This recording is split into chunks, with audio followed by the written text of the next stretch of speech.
Global News.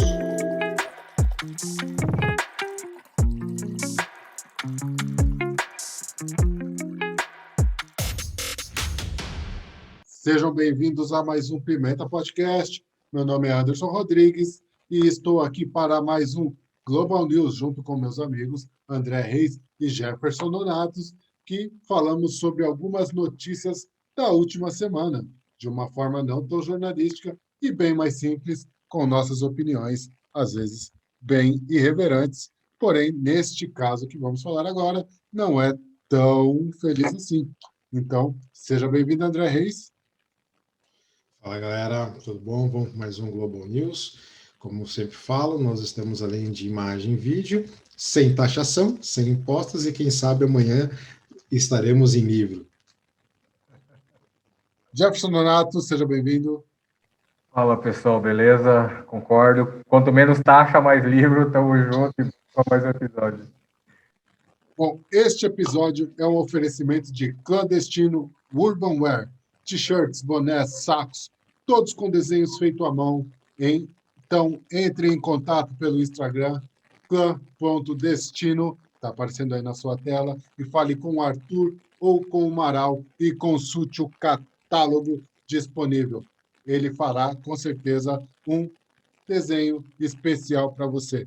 Clandestino, clã.destino no Instagram. Bom, o assunto agora é um assunto bem pesado, não gostaria de falar sobre isso.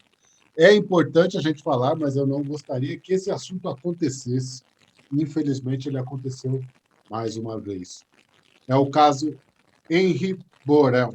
É o assassinato de um menino brasileiro de 4 anos, ocorrido no dia 8 de março de 2021, na Barra da Tijuca, na zona oeste da cidade do Rio de Janeiro.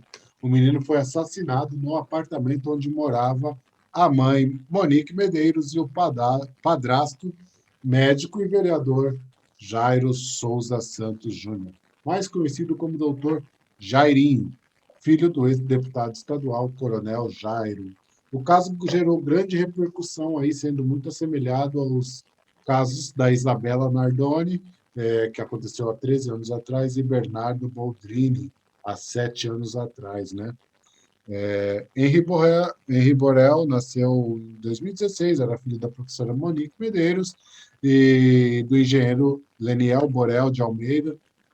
E em agosto, eles se separaram e Monique conheceu o doutor Jairinho, indo morar com o mesmo 3 meses depois, junto com o Henry, né? Na mesma época, ela deixou de ser diretora da escola e passou a ser assessora do Tribunal de Contas do município de Rio de Janeiro. Bom, o menino havia passado o final de semana anterior ao crime com o pai, que relatou que a criança expressava contrariedade frequentemente por ter que voltar para a casa da mãe e do padrasto. Segundo a mãe, o menino voltou para casa no dia 7 de março de 2021, por volta das 7h30, e ela relatou também que a criança vomitou ao chegar em casa, mas não estranhou o estado por se tratar de algo normal quando o filho chorava muito. E a morte, segundo o depoimento inicial da mãe e do padrasto, na madrugada do dia 8 de março, eles teriam assistido televisão no quarto de hóspedes, já que o menino estava dormindo no quarto do casal. Monique contou que acordou de madrugada, pelas 3h30 da manhã, com o barulho da TV, tendo se levantado e ido ao quarto do filho, encontrando-o deitado no chão. Palavras dela, quando abri a porta do quarto, vi ele deitado no chão, peguei meu filho, botei em cima da cama e estranhei. As mãos e os pés dele estavam muito geladinhos. Chamei Jairinho, ele enrolou meu filho numa manta e fomos ao hospital. O laudo posterior indicou que Henry tinha lesões no crânio, ferimentos internos e hematomas nos membros superiores. 9 peritos disseram que exames indicam que a criança teve morte violenta. Henry foi enterrado no dia 10 de março de 2021, no cemitério do Murundu, na zona oeste do Rio de Janeiro. André? Cara, é difícil falar. Esse era um dos temas, quando estávamos discutindo a pauta, que eu tinha arriscado da minha lista, que é, fazendo assim, para quem tem filho, é inimaginável você fazer isso com uma criança. Né? Você violentar uma criança, é inimaginável. Às vezes a gente brinca, dá vontade de torcer o pescoço, são arteiras, bagunçam, rabiscam paredes, mas são crianças. Nós fizemos isso, nossos netos vão fazer. É inimaginável. Não tenho palavras que descrevam essa atrocidade. Acho que, infelizmente, isso tem se tornado muito frequente. Não vou dizer na sociedade brasileira, mas mundialmente isso tem se tornado frequente. Nós vemos cada vez mais crianças sendo violentadas. Acho que as pessoas têm perdido um pouco a noção das coisas.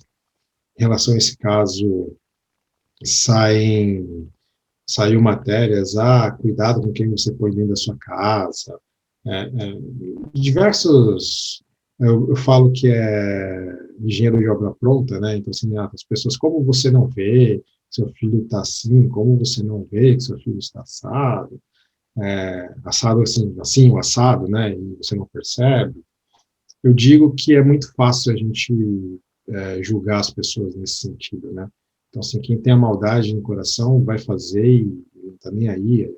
A sociedade brasileira, digo isso por conhecimento, ter vivido, tem diversos registros de violência contra a criança.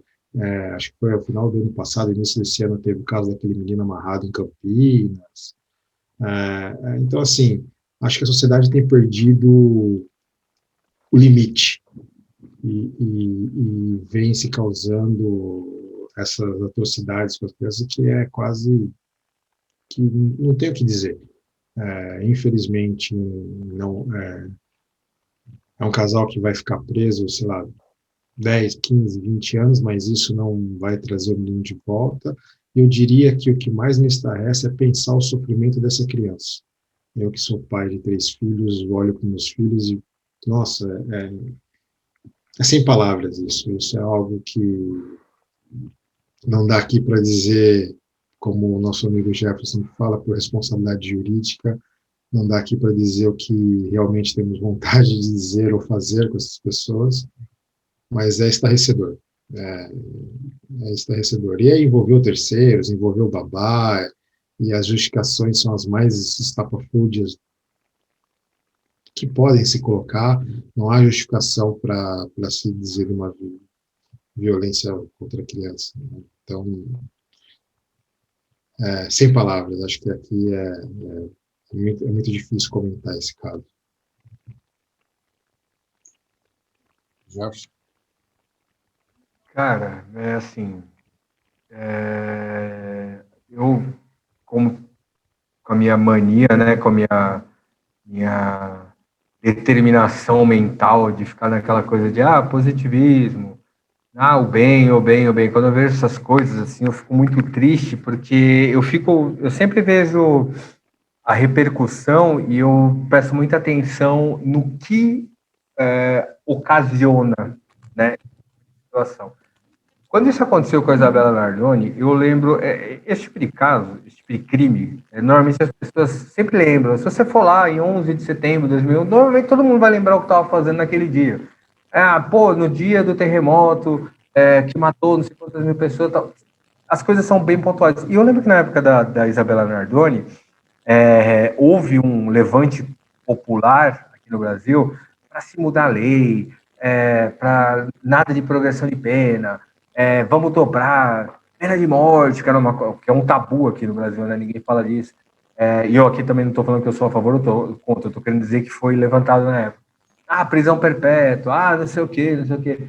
Eu, particularmente, essas coisas meio perigosas no nosso país, porque a gente sabe como que é o negócio aqui, às vezes você vai pegar um inocente e não dá muito certo, né? Eu acho que você tem que ter muita certeza das coisas para julgar alguém a prisão perpétua e pena de morte, e a da segunda eu não sou a favor. Mas, assim, e na época teve esse clamor popular. Aí teve o julgamento, eu me lembro que o Dr. Sembranelli, que foi o promotor de acusação, ele chegou a ser até candidato, ele foi deputado federal, porque ele fez a carreira em cima daquilo, e não é que ele tenha se apresentado, ele fez um inquérito probatório, que assim, antes do julgamento, todo mundo já sabia que ia ser culpado aquele casal, só queria saber há quanto tempo e era isso, porque ele fez um conjunto probatório perfeito. E conseguiu, eles estão presos até hoje, entendeu? Num país onde a gente fica preso aí, a gente não, onde as pessoas ficam presas 5, 6 anos e saem, eles estão há 14 anos, vai fazer. E não vão sair tão cedo, já perderam benefícios. Aí, cara, mas nada disso aconteceu, nada disso. Foi pontual, foi com eles. Então, assim, não teve diminuição de progressão, não teve mudança na lei, não teve nada, não teve nada, não teve nada. Aí morreu outro garotinho que o Pimenta falou. Aí morreram mais um monte de pessoas que não têm tanta comoção porque não tem tanta relevância segundo a nossa sociedade. Aí veio esse caso. Quando veio esse caso, me chamou a atenção duas coisas.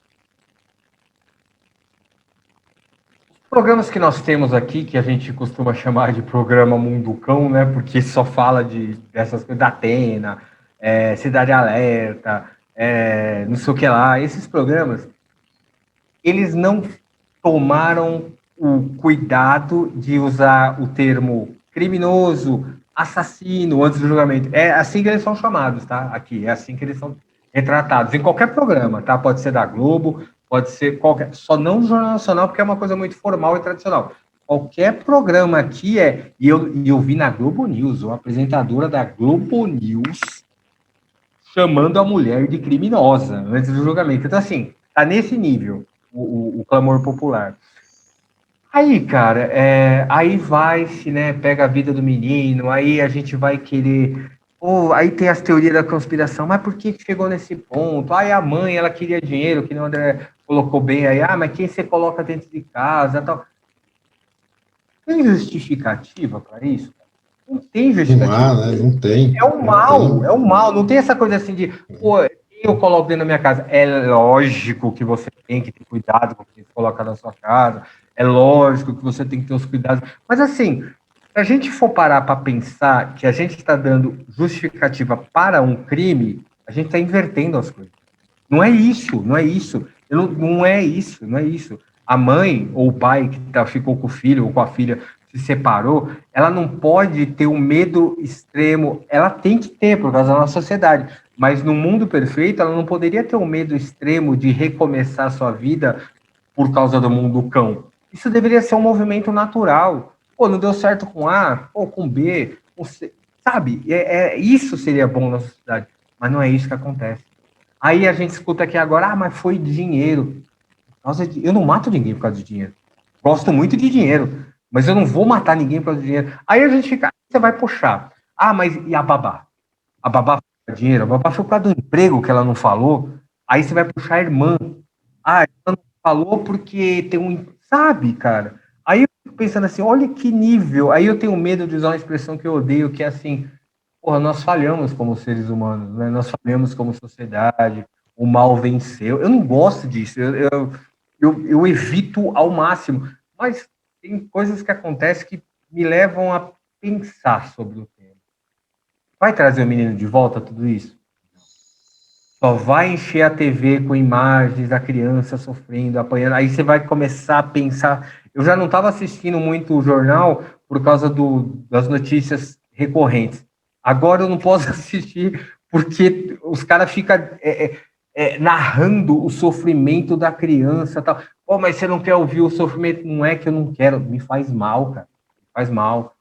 Entendeu? Então, assim, o que tem que fazer? Cara, julga, condena, joga a chave fora, coloca quantos anos tem que ir lá, mas não fica martirizando, sabe? Aí eu fico pensando, crianças vendo esse programa. É claro que tem que. Aí tem os dois lados da moeda. A gente tem que saber que o mal tá solto, eu tenho que tomar cuidado. Mas eu fico pensando, na época da Isabela, eu lembro que tinha depoimentos de crianças que falava assim: que assistia a televisão, porque estava em todos os canais, e as crianças ficavam assim, deve ter até vídeo no YouTube disso hoje ainda, ai, coitada da Isabela, porque a criança ela não sabe expressar, maldita, tem que matar, tem que... Não, assim, ela expressa aquele sentimento dela, nossa, mãe, a Isabela sofreu tanto, ela morreu, ela virou... Você imagina o trauma que essa criança cresce, e será que ela vai confiar em todos os adultos? Não, não vai, mas é bom que ela não confie mesmo em ninguém. Sério? É assim que a gente tem que viver? Sabe, eu me pego num misto de sentimentos assim, eu não posso confiar em ninguém, então, mais. É assim, não deveria ser o contrário, isso deveria ser exceção e não a regra. E aí eu me pego pensando nisso, quem vai ser o próximo? E vai ter o próximo. E, cara, eu não fico buscando, nesse caso, não tem justificativa. Ah, porque era dinheiro. Ah, aí já estão puxando que o cara era um psicopata, porque ele já fazia isso com as namoradas tal. Tá, mas por que, que ele não foi? Aí eu começo a puxar, né? Mas por que, que ele já não foi denunciado naquela época? Aí eu vou achar outro culpado. Você entendeu? E aí eu fico assim, vai mudar nesse negócio, cara. E eu fico tentando achar uma expectativa de mudança na sociedade, no mundo melhor. E eu, infelizmente, nesse momento agora eu não consigo. Eu só peço a Deus paz para esse menino que não teve, em 4 anos de vida, esse menino não teve paz. Cara. Em 4 anos de vida. Ele não viveu 20 anos, ele não viveu 30 anos, ele nunca vai ter uma namorada, ele nunca vai dar o primeiro beijo, nunca vai ter o primeiro dia na escola, ele nunca vai ter o primeiro emprego. Eu vou ficar aqui 2 horas falando das coisas que essa criança nunca vai ter, por causa de uma sociedade e um monte de decisões erradas. É complicado. Mas é muito difícil falar, e só para complementar aqui, o caso da Isabela Nardoni, que foi acho que o mais midiático, né, de todos. Digo midiático, porque isso acontece muito, né? Infelizmente acontece muito, mas Alexandre Nardoni, que era o pai, foi condenado a 31 anos e mais um pouquinho, um mês, 10 dias, se não me engano, só pelo agravante de ser o pai, né? E a sua esposa, Ana Carolina Jatobá, há 26 anos, em regime fechado. A Ana conseguiu a progressão para o regime semiaberto em julho de 2017 e Alexandre em abril de 2019, tendo ambos direito a trabalhar fora da prisão e saídas temporárias durante o ano. Após ser flagrada numa videoconferência com os filhos dentro da penitenciária, a Ana perdeu em 23 de junho de 2020 o direito ao regime semiaberto.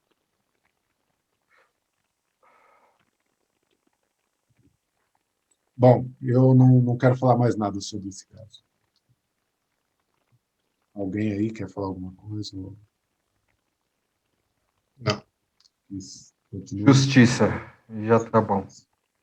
O Maurício disse que não existe explicação para tal crime. Neste caso, a mãe foi conivente e tentou encobrir. Espero que a lei se aplique e que faça alguma justiça. Não acredita que se fará justiça, pois a criança não volta. Isso é um bom tema depois, acho que para os nossos ouvintes olhar. Nós sempre proclamamos a justiça. A gente sabe que a justiça não vai trazer ninguém de volta. Mas até que ponto é justiça? Acho que fica a pergunta, né? Outra... O que é, né? O que é a justiça? Exato. O que é a justiça? O que é a justiça? Bom, esse foi aí um pouquinho da nossa opinião sobre o caso Henry. Fica aqui nossas condolências à família que restou, né? Um caso que foi bem agravante aí, que a gente esqueceu de comentar sobre isso, foi que após o velório do menino, a mãe saiu e foi para um salão de belezas. Estavam planejando viagens, após tudo isso, após a morte, e jogaram seus telefones móveis fora, apagaram mensagens, e a polícia conseguiu recuperar e, através de um software, já está recuperando as mensagens apagadas e tudo isso entrará no relatório para o julgamento. Vou deixar a nota, ouçam a Rapidinha 01, que eu falo sobre esse software e outros mais softwares forenses. É isso aí. Rapidinhas do Pimenta, todos os dias temos um tema diferente, então confere aí, assine a gente aí no Spotify, no YouTube e fique por dentro de todos os assuntos que falamos no Pimenta Podcast. Muito obrigado a todos. Henry, Justiça, e a todos que ficaram aí, vamos torcer para que as nossas crianças não passem mais por isso. Muito obrigado, André. Muito obrigado, Jefferson, aí, por ter comentado esses assuntos. E vamos para o próximo. Até mais.